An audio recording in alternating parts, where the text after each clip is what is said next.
Welcome to the Believe Podcast Network's SoCal Sweat.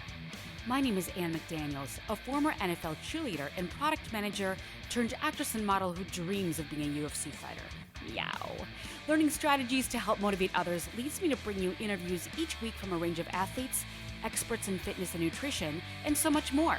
Thanks for listening to Believe, the #1 podcast for working professionals, and let's push our endorphins to higher performance through SoCal Sweat.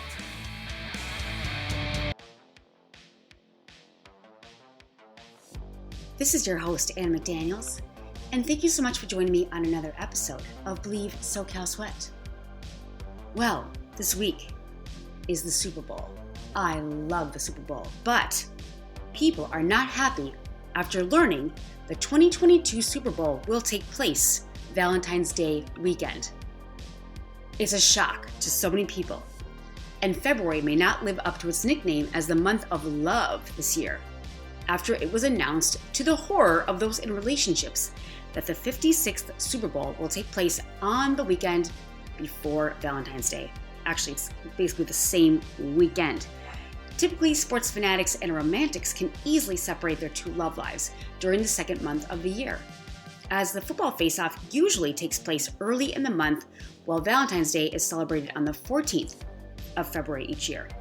But this year will mark the latest the big game has ever been held, as it is officially scheduled to take place on Sunday, February 13th in Los Angeles at SoFi Stadium, which means that for many, it will clash with the unofficial Valentine's Day weekend. And the overlap has left those paired up distraught, with many taking to TikTok to share their distresses over the scheduling conflict and question what it may mean for their Valentine's Day plans. It's a test for so many relationships. I want to talk to whoever decided that Super Bowl Sunday was on Valentine's Day weekend because they are definitely single, one woman said. While another one said, "Don't blame me, blame Goodell." Yet another girl said that this is going to be a great test of priorities, as she claimed that she intentionally made her Valentine's Day plans on Super Bowl Sunday. Oh, that's mean. Who does that? I love Super Bowl. I would rather celebrate Super Bowl than romantic or Valentine's Day. But why can't we celebrate both? It doesn't have to be on that day. And really, if you're in a relationship, that's great. You should be celebrating your love and sex all the time. Many are jokingly frustrated by the impact the football game would have on the romantic holiday weekend. One girl named Rebecca, who goes by username Revi Caxo, urged other women to help her come up with a plan to fix the situation. Ladies, what are we doing about the fact that Valentine's Day and Super Bowl are on the same weekend? Well, again, there are so many things you can do, and I'll put that in this podcast. But back to the drawing board. According to Sporting News, the change, which marks the first time since 2003 that the Super Bowl has not been held on the first Sunday in February, is the result of the NFL's expanded game schedule. The previous latest Super Bowls were held on February 7th, always. But it's been such a different year, and the NFL's game schedule has been expanded. And we've seen the best of the playoff games for it. So I'm not complaining whatsoever. So what can couples do during this time? It seems like it's kind of a fun deal and you can take advantage of both, but there was one cartoon that said, "I'll pretend to give a crap about the Super Bowl if you pretend to give a crap about Valentine's Day." Well, you can give a crap about both because they fall in a 24-hour period and there are ample things to do. But I did the research, and first of all, I love sports. It's never been an issue for me.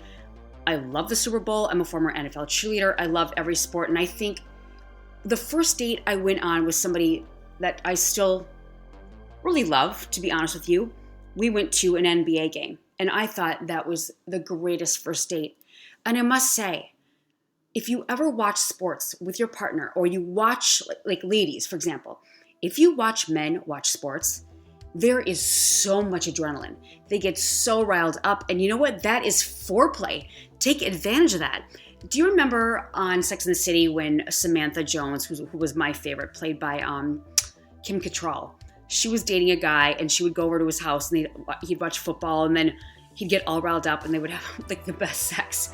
And then she went to Football Sunday one time and she wore this really sexy outfit and brought the popcorn and she was like sitting on his lap and she was trying to kiss him and he's like, "No, I can't see the game." And he like shoved her off and she was so upset, but it made for really good testosterone and sex. So it's like, if you see that your guy's into that, take advantage of it, or what have you. Maybe you're a guy and the girl's into it. You want to be excited about what they're excited about in a partnership anyway. Take interest in what they're interested in. But if you are a woman who is not into sports at all, or a man, I don't want to judge here whatsoever, go out with girlfriends on Super Bowl Sunday and do a pre-Valentine's Day. And then the guys can have their time, and then you can get together on Monday, compare notes, and then you have something interesting to talk about. This is not the end of the world, but so many people, it's just like birthdays. Like I don't make a big deal about my birthday at all. And if someone doesn't wish me happy birthday, I don't get upset with them. And I've been in great relationships, but I don't rely on Valentine's Day to make the whole relationship like, oh, you didn't remember this. I guess for myself, I'm just not nitpicky, and I'm very low maintenance. So I have kind of a hard time seeing how other women go crazy or other people go crazy with that. But there are so many things to do as a couple.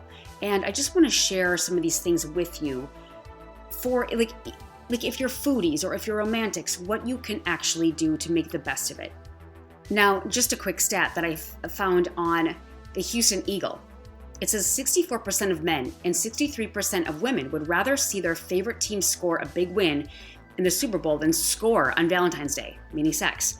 48% of men and 36% of women would be willing to go 6 months without sex if it meant their team would win a title. I thought that was really surprising. And one more interesting result from the survey said that 28% said they will spend more on snacks and beer for the big game than on a present for the Valentine. But this person's willing to bet that the 28% that said that no longer have the Valentine Day partner. But why can't we have both? The team wins and have fun on Valentine's Day. Now, I was doing some research because I was very curious to see and wonder if guys like girls who are into sports, whether they play them or watch them. And I found this very interesting, and I found it on the GirlsAskGuys blog and website. One guy said, who goes by Yoda, "I'm not sports crazy really, but simply being interested in masculine topics is generally a turn on. Kind of a double standard too. Gamers, sports fanatics, or computer geeks are usually avoided by women or told we're immature. But the moment a girl steps on board in the gaming arena, or as a math and science major, or as a sports nut, guys flock like bees to a queen. You don't even have to be all that attractive, because you'll be the most attractive gamer girl in the room. But really, if you can talk to guys about their interests, sports, games, what have you, you'll hook them good." And that's what this article said. Also, the guy goes by Alpha82. Not a turn on. It is a turn on if you will sit and watch sports with a guy and not complain and want him to turn off the TV or change the channel. I attest to that, 100% agree. You know the classic scenario. It lets him feel free and that you accept and approve of what he wants and what he can do.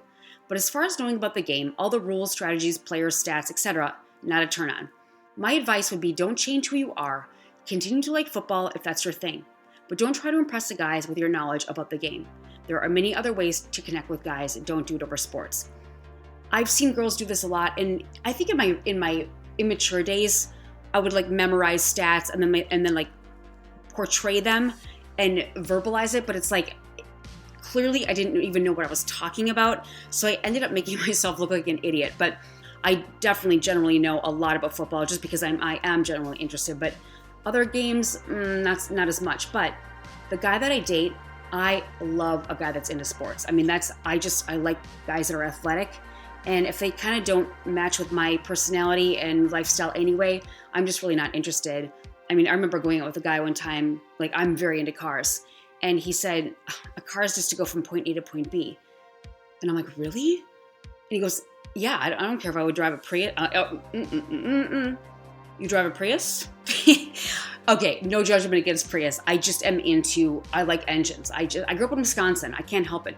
I like that masculine energy of the motorcycles, cars. Where am I going with this podcast? Regardless, it's just great to have interest in what your partner does. But don't be annoying during the Super Bowl just to get their attention. Have separate lives. And this is fantastic because when you come together, you come together really well and you have other things to talk about. And to me, that is the sexiest thing ever, besides the adrenaline. But if you genuinely love watching football, sexify your jersey, make it cute, make it feminine, and have a great time with a whole group of people. There's nothing more fun than that. I can't wait for Super Bowl and Valentine's Day too. So what are some things that couples can do? Well, it kind of depends on if you're a foodie, if you are into camping. Just a couple things, couple ideas would be for example, if you adore both football and romance, there could be some treats for you. But also, my dad actually told me that Super Bowl, the Monday after Super Bowl, is the most taken off day of the year. Like, everybody calls in sick for Super Bowl Monday, the following. And in fact, a lot of companies actually just give people the Monday off just because they know they'll call off, quote unquote, sick. And generally, they're probably very hungover. And I already see, like, I was at the grocery store today, I already saw the monstrosities of beer, White Stag, and all the whiskeys and everything like that. It's just, I think it's super exciting. What if you're fancy? What if you're a fancy couple? Well, you can take a pregame dip. Why don't you rent a hotel and take a pregame dip in the hot tubs and go in the sauna and take a swim and a dip before you watch the game. Plus, it'll make you feel refreshed. Or you could just go for a jog together, take a walk in the park before the game. And then that way, too, you're already burning calories and getting your body revved for the game and for what's to come during Valentine's Day. And on Valentine's Day itself, you can get the kinks worked out of your neck from your workout and all this cheering and screaming. Oh, by the way, did you see the CDC is either wants to cut the Super Bowl parties down, like don't go out, okay. Or they said, don't yell and scream. Oh, they've gone too far. They've gone too far, but I'm not even getting into that because I'll get boycotted. But you can get the kinks out of your neck and perhaps your relationship with a couples massage and some chocolate bars and champagne, what have you. What about if you are into like skiing and camping? Well, go skiing and then get nachos that day and just be creative. I mean, these are really not good things, but the whole thing is you can, and then the next day, go for a tour of like a microbrewery or something like that. Get the hair of the dog inside you. And for beer couple geeks, on Super Bowl Sunday, craft beer connoisseurs have options aplenty at beer halls where 51 pour-year-old taps await, and there's a million TVs dedicated to football games. Or the Puppy Bowl, if you're not into the game, it's great. And then on Valentine's Day, couples can find the Shangri-La and do more malts, more romantic. You can do a 90-minute malt and then get a hydrotherapy treatment and stay in a hotel. I mean, these are just things that you can really hit that weekend hard because it is Super Bowl and it is Valentine's Day, and all these gambling apps are legal now, and you can make more money on those apps too and spend more on your gift and your experience. Or how about for social butterflies? You can just go to the convention center. Like in LA, if you're here, Pepsi's putting on a huge thing at the convention center. It's usually the NFL Fan Fest, which I've done the last 4 years because I've been at the last 4 Super Bowls. Obviously not last year, but it's really fun. You get a lot of free swag. There's a million things you can do, and I'll break down also all the happenings in Los Angeles proper for you at the end of the podcast. But for Valentine's Day, if you go and you're outdoorsy, you can renew your wedding renewal ceremony in front of a love sculpture, depending on how many years you've been together. And for food lovers, this is a smorgasbord. On the menu, wherever you are, you can just enjoy all of maybe the 5-star cuisine if you're at a really fancy place watching the Super Bowl Sunday, or if you're normal, indulge in those nachos, spinach artichoke dips, pizzas, buffalo wings. And then on Valentine's Day, you can go to a school for the culinary arts and take a cooking class together and feed each other. I mean, there's a million things you can do depending on what city you're in.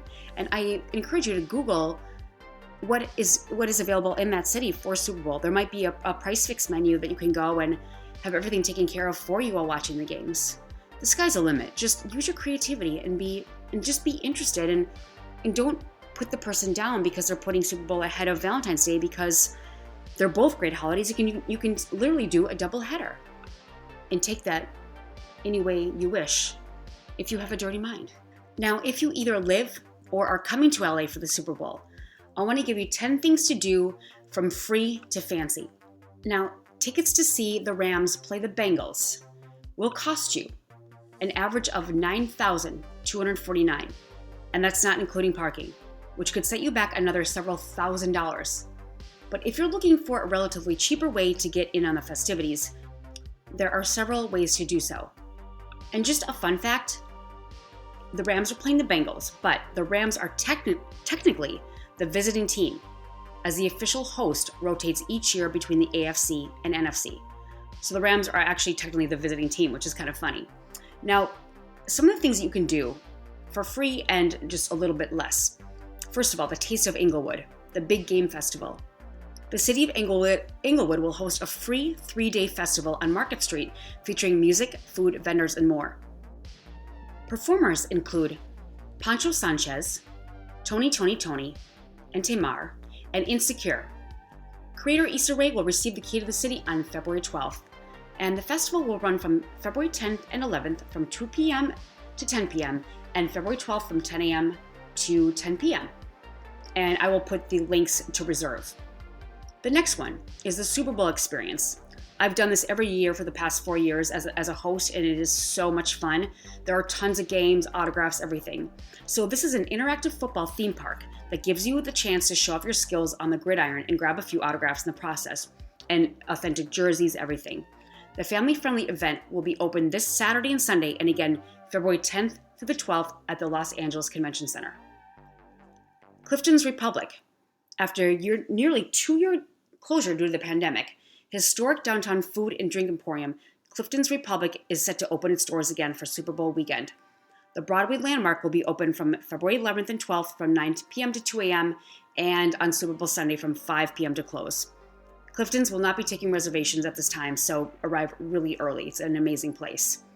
The Bud Light Super Bowl Music Fest. The Powerhouse Beer Company will take over Crypto.com, which is the former Staples Center, arena for 3 nights of music, featuring Halsey and Machine Gun Kelly will headline February 10th, and Blake Shelton, Gwen Stefani, and Mickey Guyton will show up on February 11th.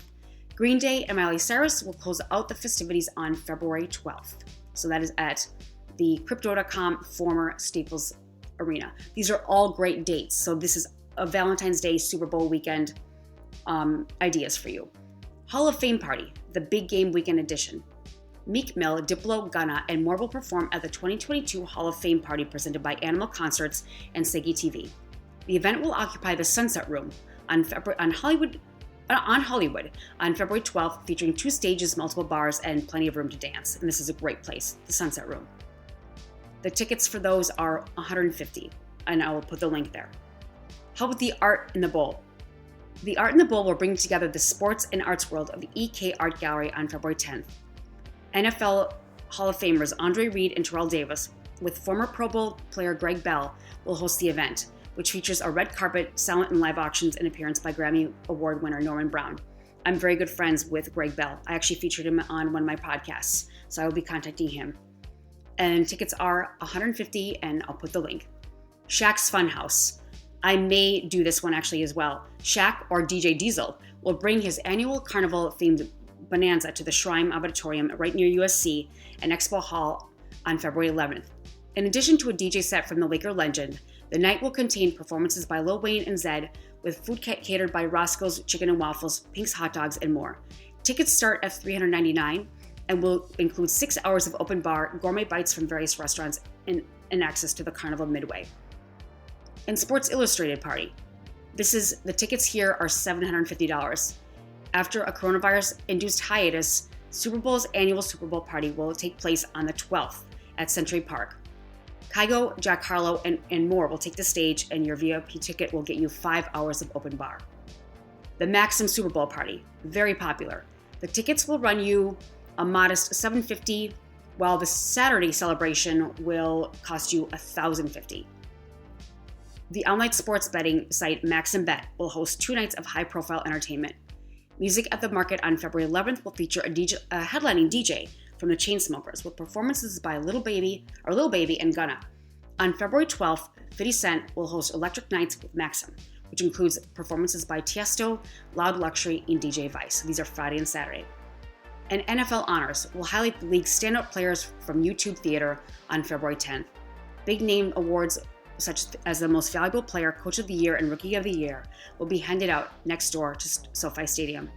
And the televised event can be seen on ESPN+, NFL Network, and ABC starting at 6 p.m. So these are some fun things, free things, and expensive things you can do while you're in Los Angeles. And these are great date ideas to do as well. But be creative. You could add some red drinks to your Super Bowl party and indulge. And at the end of the day, if you're in a romantic relationship or a loving relationship, you give and take. And it should be fun. I mean, I think it's fantastic to have that doubleheader and exciting. And again, for Monday, I'm not condoning it, but take the Monday off. Everybody else is. So anyway, I hope you have a wonderful celebration. I'm going to be all over town celebrating, hosting, everything like that. Will be paid for. I will be being paid by several sponsors to get out there with my face and name and voice. So I'm looking forward to it, and can't wait to see you all on the streets of Los Angeles. It's already getting packed everywhere. The traffic's already worse than the normal, and the gyms are even full with guests coming in. But I love every minute of it. Not complaining at all. Love football and Valentine's Day. So do the doubleheader. Lick the buffalo sauce off each other's fingers on Super Bowl Sunday, and lick the chocolate and more off each other's fingers on Valentine's Day. So enjoy the doubleheader. Have a wonderful week. Have a great time. Stay safe. And thanks again for joining me on Believe SoCal Sweat. Go Rams. We appreciate you for listening. And please rate and subscribe to the show on iTunes. You can also listen on Spotify, Stitcher, Google Play, Luminary, TuneIn, or at Believe.com. You can always reach out to me for any questions or topics you'd like covered on the show at Ann McDaniels or at Ann McDaniels Actress. And I'll see you next time on Believe SoCal Sweat.